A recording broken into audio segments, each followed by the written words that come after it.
Okay, here's another variation on the step up.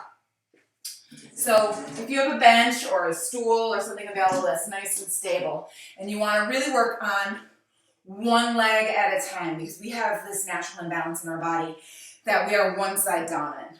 Right-handed people are right dominant, left-handed people tend to be left dominant. So we have one side that's stronger than the other. So from time to time, it's important to get away from the bilateral work where you're working both sides at the same time and sort of isolate both sides individually to work on stability, mobility, strength, flexibility, all the important things. So I'm going to show you a step-up exercise that's going to be good for, obviously, quads and hamstrings, but for your glutes and for your hip strength, but mostly for that core stabilization. Okay, I'm going to show you facing two different directions so you can really see what I'm doing. We're going to start with a side step-up. So this is a lateral movement. It's going to work the outer thighs and inner thighs. So, again, my stool is a little unstable, so if you see me bobble, that's why.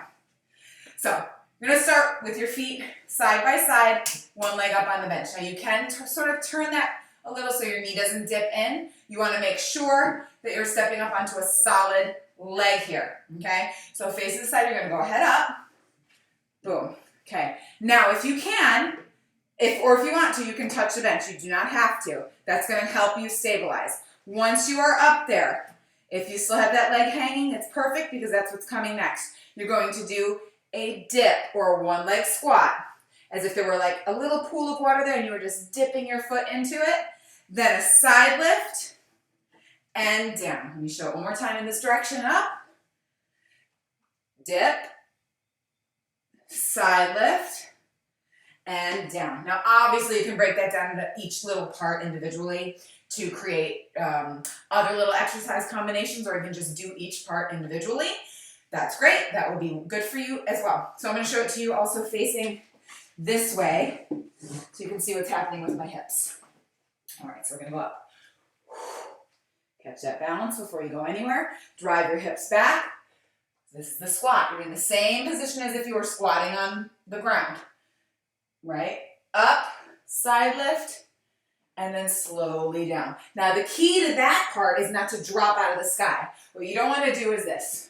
Do a beautiful dip and then ruin it all by falling, right? You want to control down. That's the negative portion of the exercise. That's going to challenge your hamstrings and your glutes. The way up is getting those quads and the core for balance, okay? One more quick note about that dip. Keep your hips square.